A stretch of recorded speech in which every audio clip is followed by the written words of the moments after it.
call the sixth special meeting This of the school. conference will now be recorded. No call? You're gonna call the sixth special meeting of the school committee July.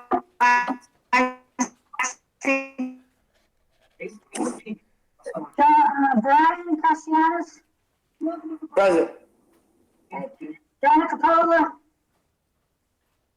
Donna? John Ford? Present.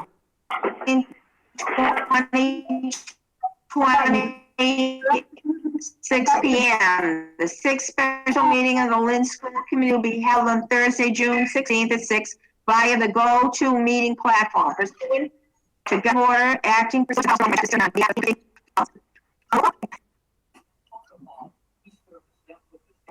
Nancy, were you calling roll call? Yes. Jared? Present. Okay. And Ms. Michael? Okay. Yes.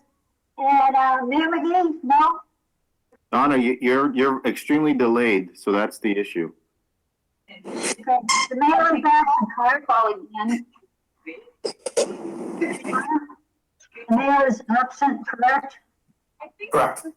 Okay. Got it. I am.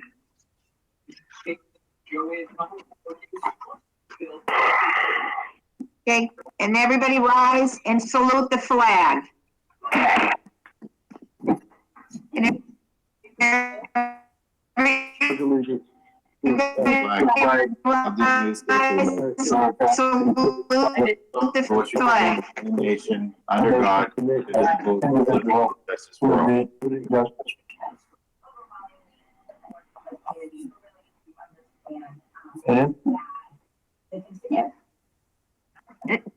If you would remain standing. If you can remain standing, and we can remember Marion F. Riley, retired teacher on July 6, 2020. Thank you to the coronavirus crisis now and the number of cases in our state. Thank you.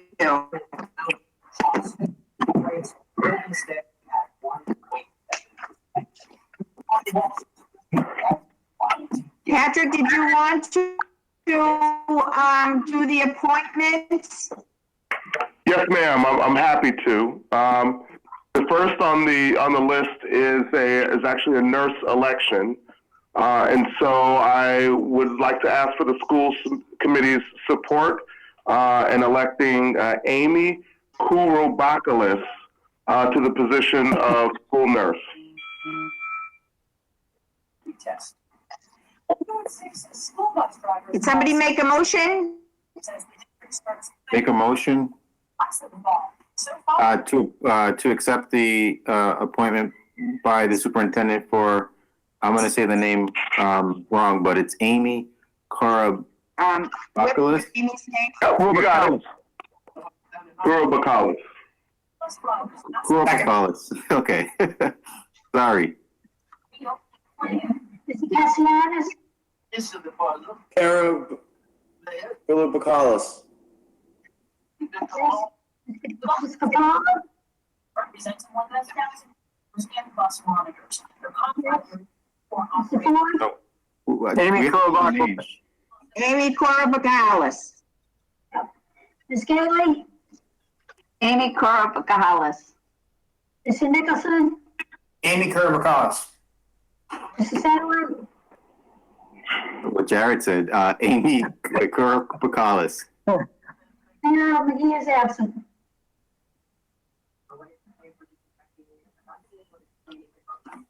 And Amy was elected school nurse. Congratulations. Congratulations to Nurse Kourobakalis.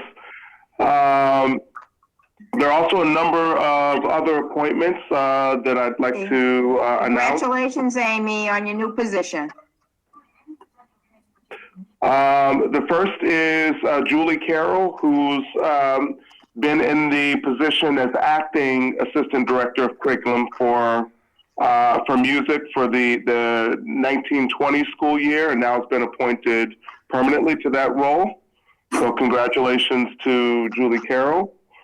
We've also appointed Michelle Winslow to the position of Assistant Director of Curriculum and Instruction for English Language Arts and Reading. Michelle has done a superb job as a program specialist at Druitt's, and we're excited to welcome her. And moving on, Shirley Albert Benedict has been appointed acting principal at Hood Elementary School and has jumped right in with both feet. Very excited about that and the work she's doing so far.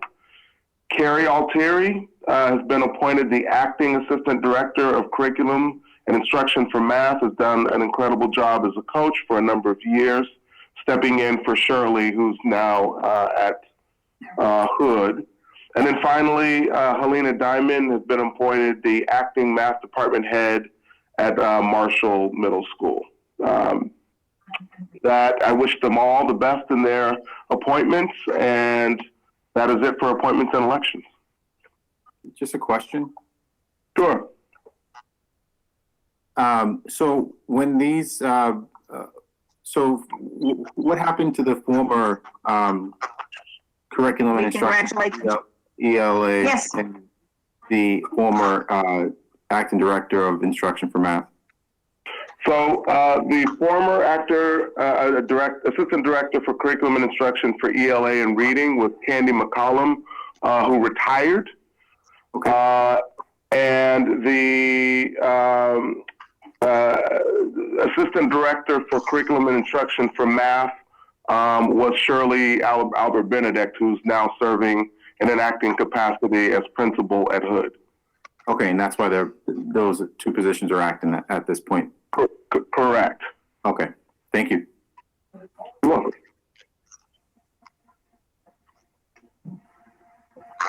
Anna?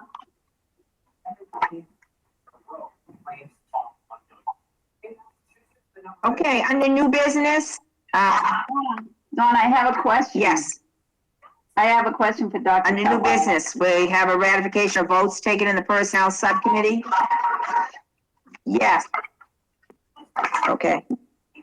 Dr. Tutwiler, Lorraine has a question for you. Sure. Thank you. Dr. Tutwiler, I'm just curious because a couple of people out and about in my community have asked me if these interim positions, in the past, the interims were never the full-time. They never got these jobs. So I do not know if these interims are going to be the positions that are being held, or will they not be able to hold these jobs and someone else will get elected into them or interviewed into them? I don't understand. They asked me a question, they said about the interims. And interims in the past were not the permanent people to be in those positions. Yeah, so if I understand your question correctly, you're asking you know, about the nature of the descriptor of acting in that role. And so that means that they're not permanent. So for example, if you take Ms. Albert Benedict, who's the acting principal at Hood Elementary School, in the letter to the community, and I believe in the email that I sent to the school committee, I made clear that there was still an intention to do a full search for that position in the spring. Certainly. Can I interject here? What I mean about this question is that in the past, the interims could not take the position. They were just... That's not true.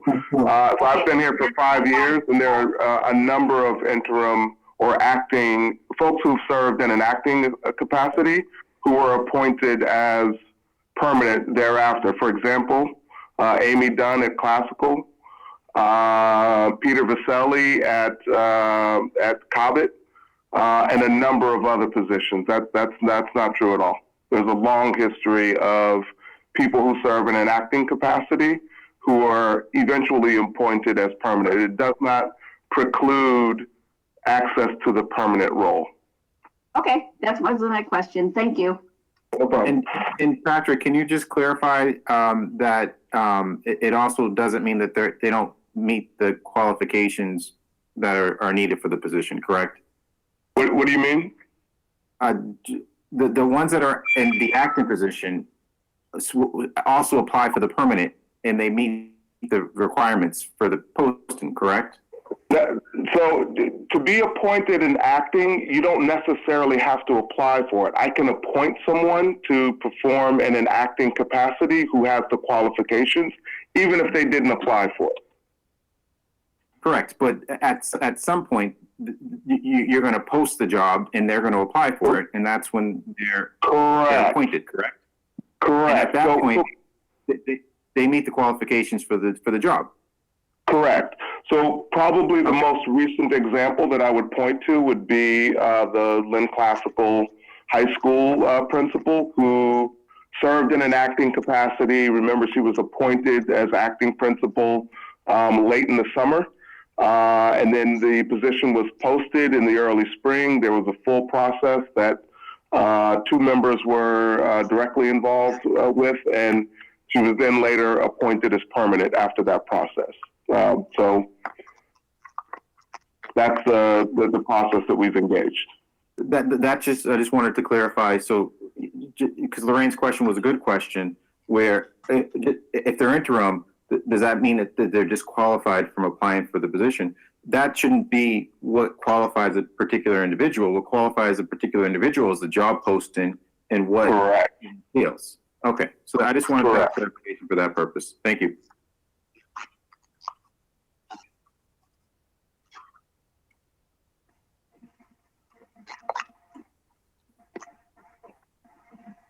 Okay, we move on under new business. Somebody like to make a motion for the ratification that we had in the personnel subcommittee? I'll make the motion just because I know we Can you made hear the me? change. Yes, I'm making a motion to ratify the Yep. votes taken in the personnel subcommittee for the executive director of English learner education posting. There were 2 changes made to the posting. One was adding a line that, Patrick, can you keep me honest and tell me that again? Correct. So what would become the new number 21 on the posting is the following language: performs other job-related duties as assigned. And then we're striking a portion in the salary part of the posting where we're just crossing out the second number. So the pay for this position is just that first number. So that's what was approved in the personnel subcommittee. Was it the first? Yeah. Second.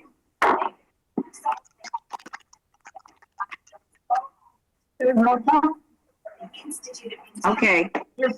Roll call, Nancy? Yes. Is this, Ms. Castellanos? Yes. Yes. Ms. Capola? Capola? Years to make them financially. There's contactless ticketing inside. Mr. Floyd? Yes. Mr. Floyd? Yes. Ms. Gately? Yes. Ms. Nicholson? Yes. Yes. Yes. Right. Yes. And Nancy is yes. Yes. Yes.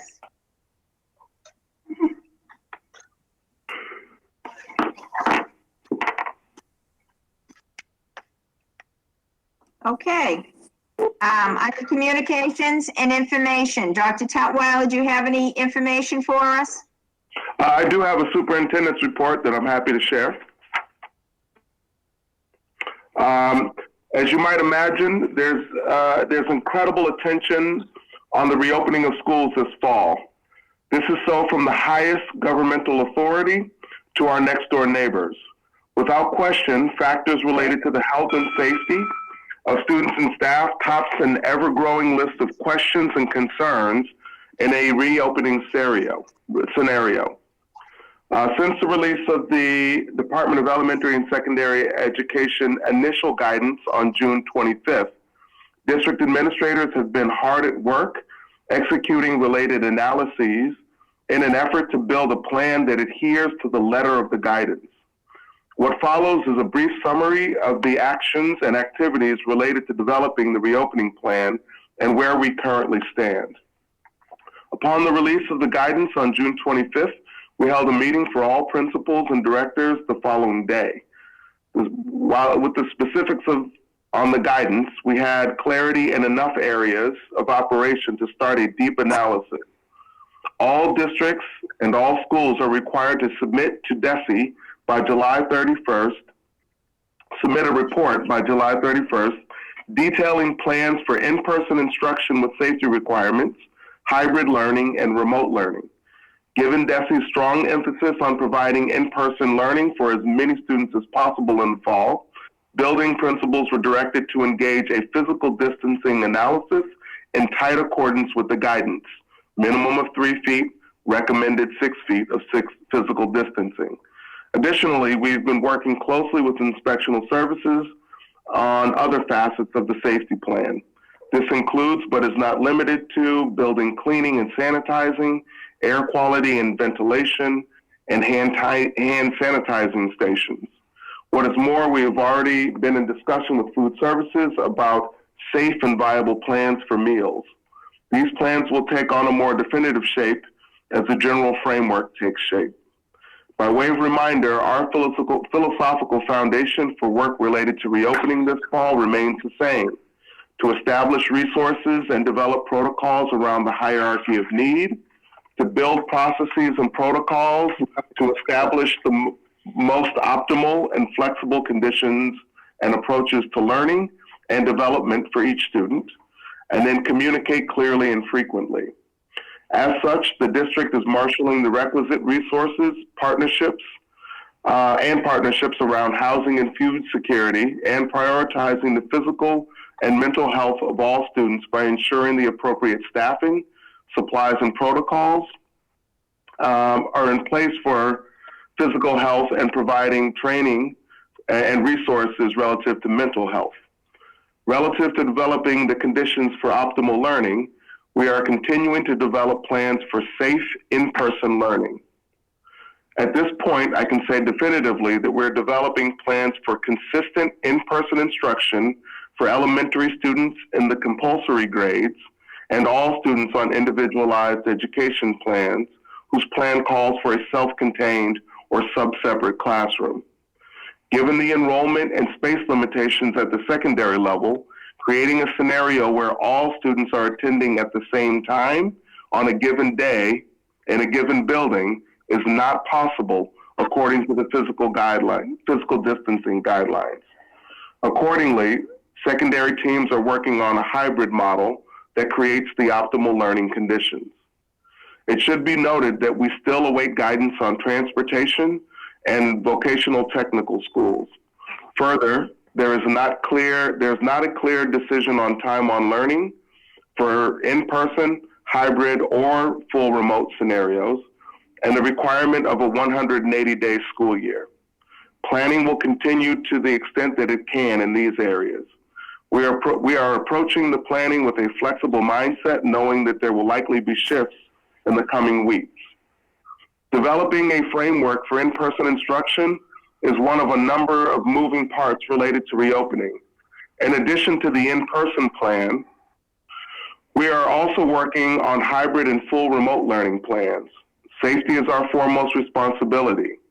While we are carefully considering every detail of providing safe conditions for in-person learning, we are also deeply engaged in crafting a model for teaching and learning. Toward that end, we applied for a support opportunity through the Barr Foundation, wherein they identify and pay for a team of experts to support the district in an area of our choosing. In our application, we identified a need for support in choosing a universal screener to assess learning and knowledge gaps, prioritize standards, and create a plan and timeline for addressing these gaps. Our application was accepted, and we are in the process of evaluating the teams who submitted proposals related to our needs. Finally, at the June 11th school committee meeting, I announced the launch of Spatial Temporal Math, or ST Math, a new enrichment and remediation resource for all elementary students. The Lynn Public Schools elementary students have done us proud with this program.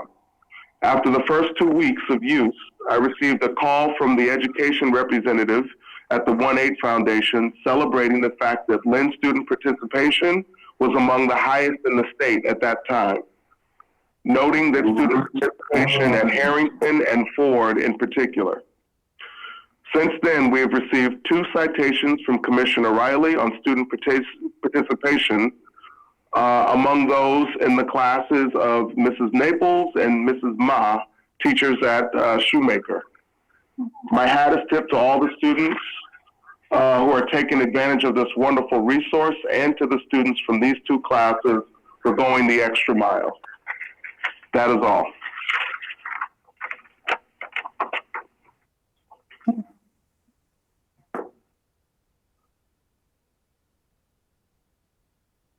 Sorry. Yes, Michael. Jared, you can go first. Okay, thanks. Thank you, Dr. Tutwiler, for that update. One of the things, there's some good news in there. That the Bar Foundation grant sounds like a great development. And that was one of the things I want to ask about establishing the baseline for us to come back. So that's terrific that we have that plan in place. And obviously great work for those classes that are doing such great remote learning this summer. One of the things you mentioned was that the space limitations at the secondary level create that scenario where not all students are attending at the same time in the same day. Obviously, that this is a frustrating situation for us as we're listening to the state talk about preparing scenarios for everybody to go back, and we're thinking that that's not even possible. One question I had, I've seen suggestions from other districts, other people thinking about this and looking at this. Are there ways to try to identify space that isn't a Lynn Public School building to do teaching, or also to do teaching outside when the weather permits, or using tents? Yeah, so that's a good question. I would say that we are literally turning every stone, trying to determine a model that, again, prioritizes safety, but also provides the most optimal opportunity for students to learn. And I'd say that to the extent that there are other available spaces in and around the city, generally speaking, there's the list of opportunities is really short. And then when you sort of peel back the layers and investigate those opportunities further, there are many, many considerations around safety and security, around, everything from, is there, does the setup work for instruction in terms of, internet, supplies, space, furniture, so much so that, it doesn't feel like a real viable option for us. I mean, I would say definitively, we know that, for example, North Shore Community College is planning to begin the school year by going virtual, but they're also semesterized, right? So they might decide in the spring semester that the circumstances are safe enough to invite their students back, and were we to choose that as an option, it would no longer be available to us around January. And so, we've thought about those paths, and quite frankly, many of them have come up as dead ends for us. And given the tight timeline that we have and the capacity, we're really sort of putting all of our energy into coming up with a workable plan using our spaces. Toward that end, I'd also say that, applying flexibility and creativity to the use of our spaces. For example, I didn't mention this in the report, but some of this involves, using spaces that might not have been used as a classroom heretofore as a classroom. We're very close to identifying a storage space.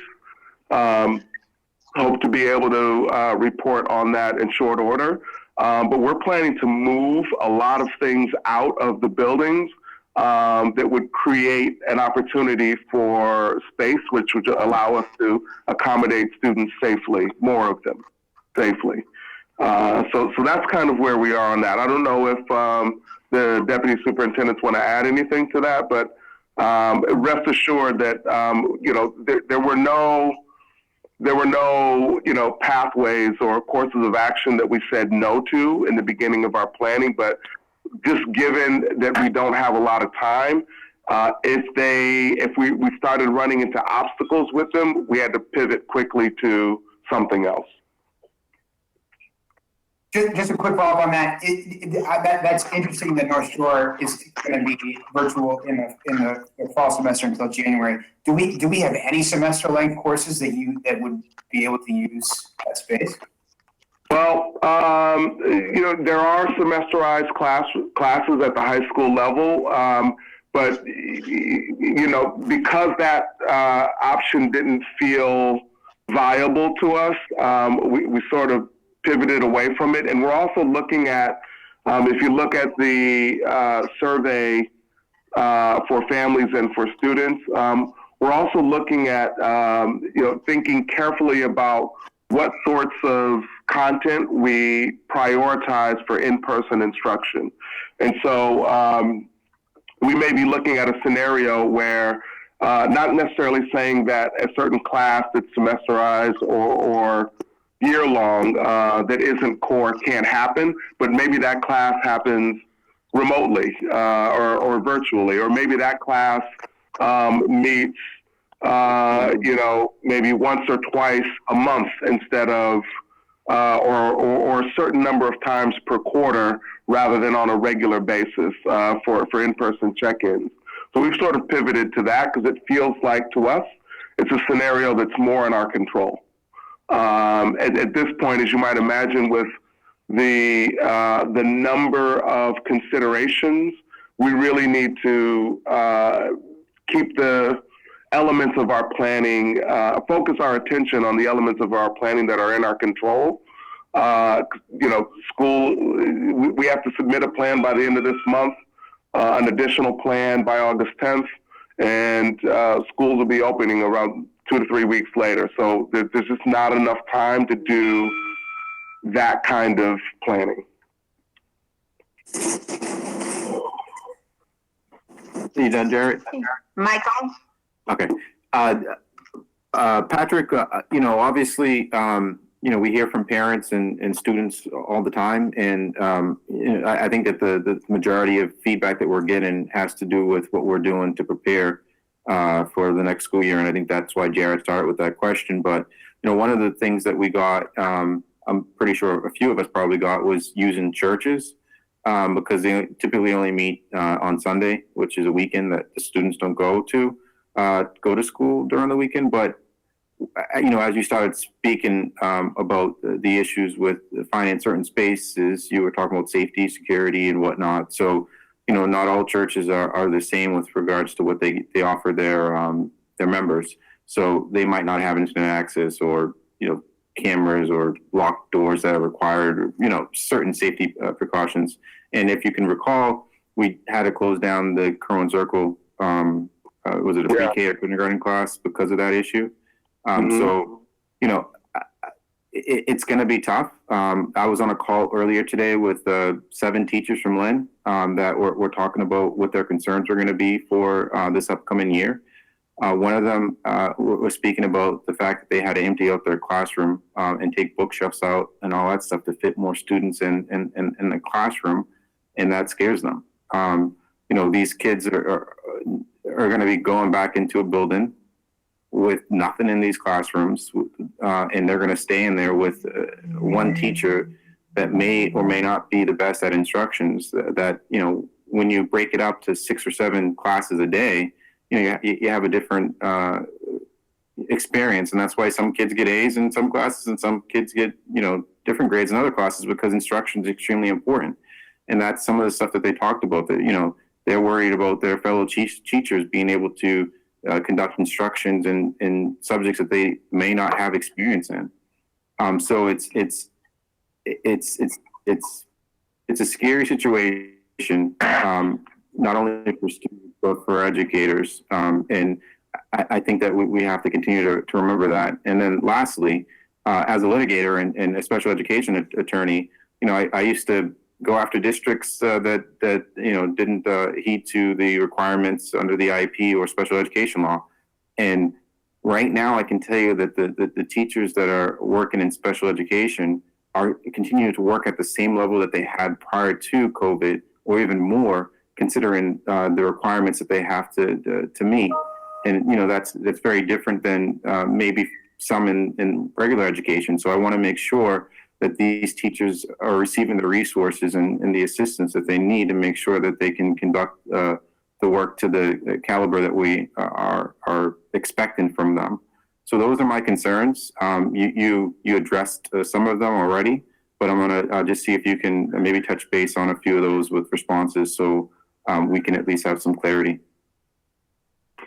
Sure.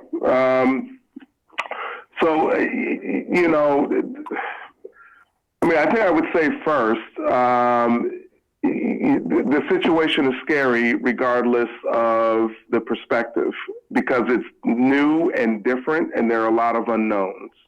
And I respect that completely. But I would say that we are working as fast as we can to get to a place where we can begin communicate. I cannot wait till we get to, till this takes enough shape where we can begin to communicate with staff, with families, directly with students, and have the conversations about what they can expect. Relative to the classroom, yes, we need to create a scenario where we can safely distance students in those classes. And so some furniture, like, bookcases and, tables that held banks of desktop computers, which will not be used, that needs to come out. Some of the things that make a classroom, look a certain way to students, some of it, not all of it, needs to come out. But I really have a ton of faith in the creative inclination of our teachers to create spaces that feel warm, that feel welcoming, that have color, but that do not take up space. Is it going to feel different for a student coming in next year? Yes. But I think that our teachers have the skill set, the knowledge, the wherewithal, the ability to create the sorts of classrooms that embrace belonging, that make students feel comfortable. And sometimes it's not always about the physical space. Sometimes it's about the things you do. So I also think, the part of our, on the ever-growing list of things is we actually just talked about this in the advisory meeting, is, what should the first 5 days look like for kids? Do we want to focus on closure from last year? How much time do we want to spend on acquainting students with, what's different about school, and that it's okay, and that they're safe, and that, this is a loving place where they can learn. These are the kinds of things that we're going to be very thoughtful and strategic about, and that will be part of the student experience. And then finally, you mentioned the churches at the beginning. That was one of the first places that I thought of, and Robin's on the line. I know that we had a conversation with the mayor about this some time ago. But you hit the nail on the head when you said, do those spaces meet the same security requirements? Do those spaces have the same, internet access and connections? Do those spaces? I could just go on and on and on. And, again, as I would say to Jared's question, when you start hitting those, we don't have enough time to to stay on that. We need to pivot to something else. And I think, the plan that is beginning to take shape for us in our schools will ultimately be a good one. And what about the instructions? And are we doing professional development for teachers over the summer to maybe learn how to cross instruct in case these students are going to remain in the classroom? Right. So, as we've said, countless times in this space and really every opportunity I have, the amount of professional development that's going to need to happen is mind-boggling. Everything from health and safety to the professional development that needs to happen around the technology, use of the learning management system. You mentioned special education. There are specific professional development that needs to happen for them. And so we're thoughtful of that and putting together a model that I think would allow us the time, because really that becomes a time question to do that. And we're offering things for teachers if they voluntarily wish to partake this summer. I sent you, for example, a ever-growing online community of teachers who are eager to get familiar with the learning management system. We've also sent along really accessible webinars for them to get comfortable with that. There's professional development starting for administrators on Monday on our responsive supports for English language learners. And so the learning continues, but it contractually will begin in earnest right at the beginning of the year. And I think the key for us is to be mindful of the fact that, of how much there is to be, that folks need to get familiar with and skilled on. And the fact that they can't learn it all like right before the school year, that there needs to be ongoing opportunities and space and time for adult learning, over the course of the school year. So we are incredibly mindful of that. And just lastly, the two supermarkets that are vacant in Lynn, did you even think about either one of those? I did, and not. Why? Honestly, the first thought was for storage, because not every empty space, not every lessor wants it to be occupied with people. Certainly, if you're putting stuff, it's an easier sell.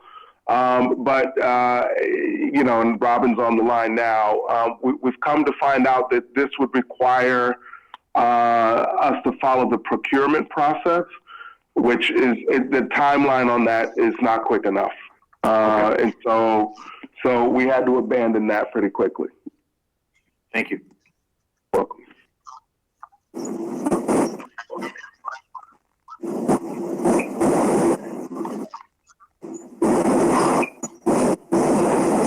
Can I just go? I don't know. I have my hand up. So I can't hear Donna. Can you guys hear me? I feel like I'm blocked out. She said go. Yeah, go ahead. We can hear you. Go. Superintendent Tatwala, thank you so much for your report. I just want to just reiterate some of the stuff that we went through on the advisory session was very helpful. I think what was very helpful was the survey data. I think getting as much service out to the public as much as possible is so vital. Sorry, I can't. Is it breaking? Am I breaking up? No, you're good. I can hear you. Okay. So, superintendent, so just going back into the surveys, I really appreciate the surveys, getting those out there. And whatever way we go, whether it's in person, remote, or hybrid, I think Lorraine, myself, and the other group members in our panel discussion, we brought up process in this whole situation. I think these students coming in, whatever way they come in, they're going to need time to process, like what that first 5 days look like. We need to start having it the week before. Some sort of orientation, outreach, mental health services are vital. Just an echo, when we look at space options, we could have the best plan in the world, and we could have a state shut down like that. So for us to hopefully get the PD that's focused on, remote learning, it's a vital piece. But we need to make sure that our kids are going back to the hierarchy of need that we always go back to. It's vital to make sure that we don't just go into, okay, this is academics and this is the protocols, because teachers after today's event at City Hall, it's so many barriers to effectively go back into instruction. What is normal instruction, but being safe. It takes a lot of resources. It's going to take a lot of people to step up.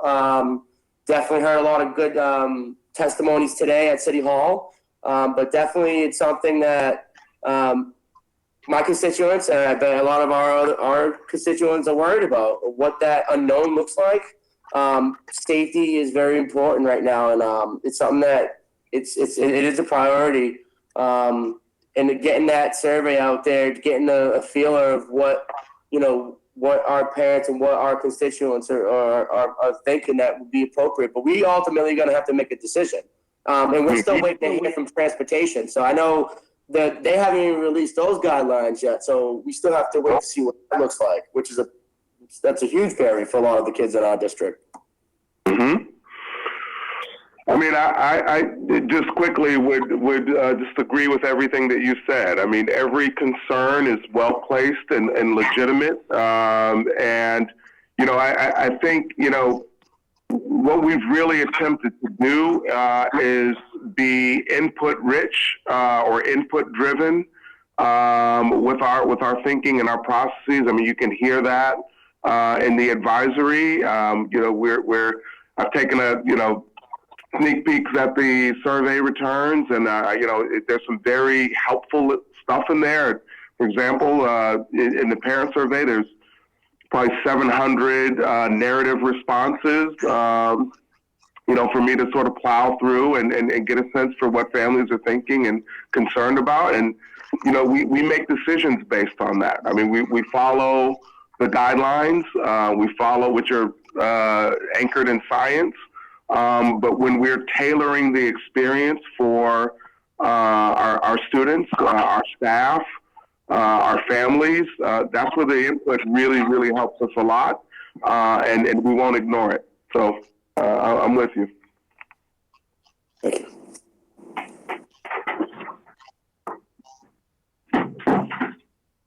All right.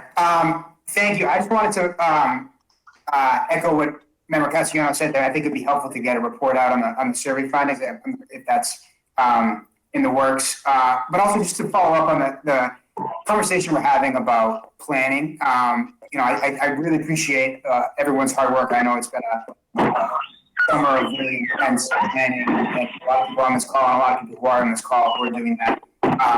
And we've gotten feedback from a lot of teachers who I know are really eager to get back to teaching, and also concerned about the risks to themselves and their colleagues and their students. As we have that planning, my understanding of the idea behind doing 3 versions of the plan, the remote, the hybrid, and the in-person, is that things can change. So even if something might take some time before it could be implemented, because of the fluidity of the situation, it might still be something that could be helpful, even though if it's not ready on August 31st or whatever. So when you're talking about some of these items that have to do with space, and then the other thing is, Jared.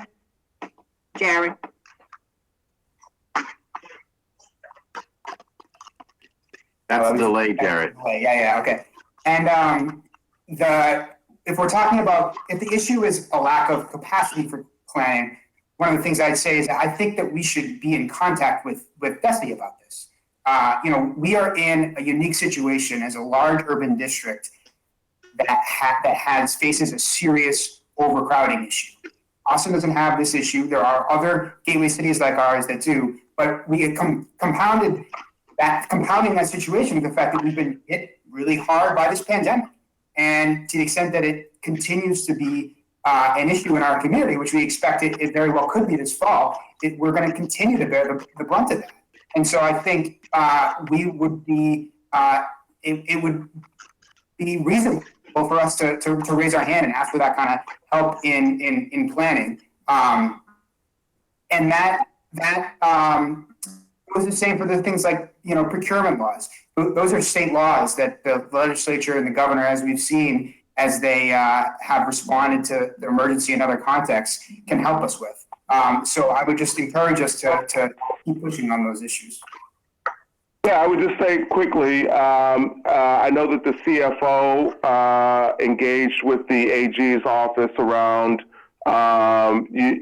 declaring our attempt to engage with at least with, one of those, one of the empty stores, declaring that an emergency, and they declined. So that effort has been genuine. And I'd also say that DESE has extended us special support. I've spoken with the commissioner directly. They've called me directly and asked for input on various aspects of their planning. And I feel that, comfortable asking for support, but I'm not entirely sure that they have the capacity necessarily to lend one district the kind of individual support around planning that it might need. But that's certainly one of the things, people talk about, what have you learned about yourself, since March? People talk about patience and various other sort of virtues. But through this, I have not been bashful about asking for help, and just want to convey that clearly, that, we have not been bashful at all, whether it's applying for more funds or, the Bar Foundation opportunity.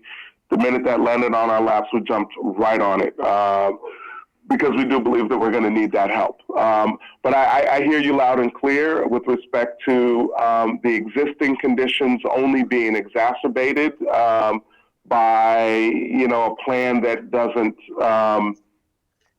fully reach students and their families the way that it should. We're to that end, I would just say we're doing our level best, and I'm not going to create a plan that doesn't optimize learning opportunities, safe learning opportunities for kids. Thank you. Appreciate that. Donna, can I just have a follow up? Okay. So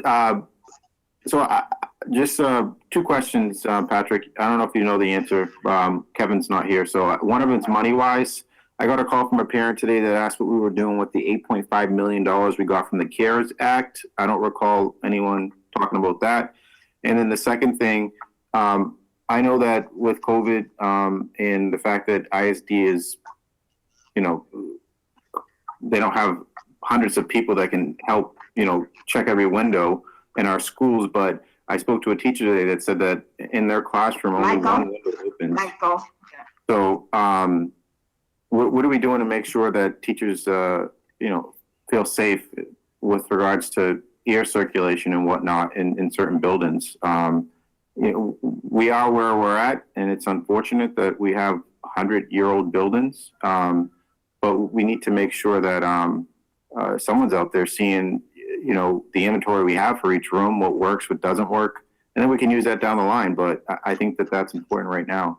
I know that you said principals were looking to see sizes of classes and whatnot, but I'm not sure if they also check to see what windows worked, what air conditioners worked, stuff like that can help with the air circulation. And then obviously the $8.5 million is also another question. Thank you. No problem. I'm not sure where that figure 8.5 comes from. Our CARES Act funding is in the amount of $4.9 million. And I think it was 2 meetings ago, maybe 3, where Kevin laid out that that was money that we intended to apply for. You had a choice. You could apply for it in FY20 for expenses related to the COVID and the closure, or your support of students and staff, or you could apply for it in FY21. We purposely waited for FY21, and we're really being thoughtful and intentional about waiting to say exactly how that money is going to be spent until we have a sense for what the Chapter 70 picture looks like. Okay, thank you. No problem.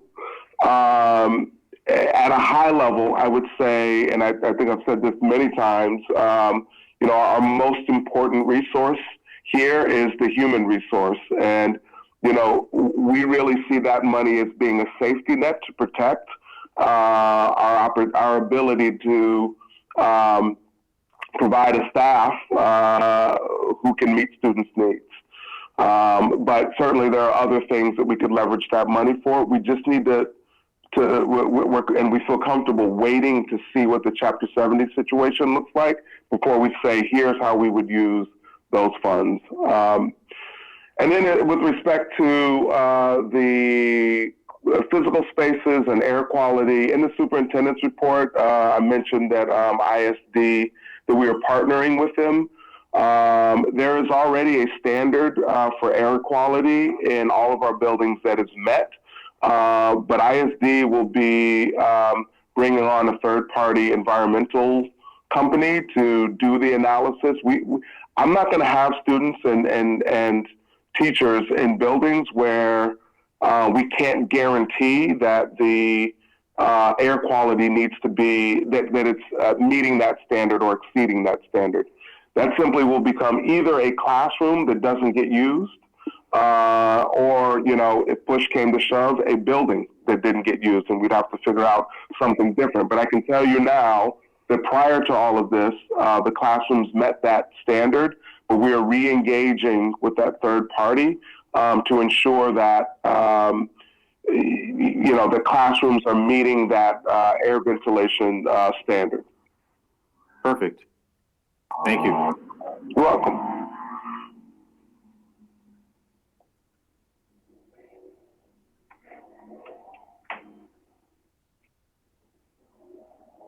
Hello? A motion to adjourn? Hard Second. today. Second. Roll call? Roll call? Is that what you're saying, Donna? I can't hear any of you guys. Michael, you're like, everyone's breaking up. Like, I literally cannot even hear. I can't. We need to get together in public again. I couldn't hear. It's just breaking up. Did everybody vote yes? Yeah. So there was a motion, a second. All those in favor? Aye. Aye. Motion passed. Thank you, Donna. Bye.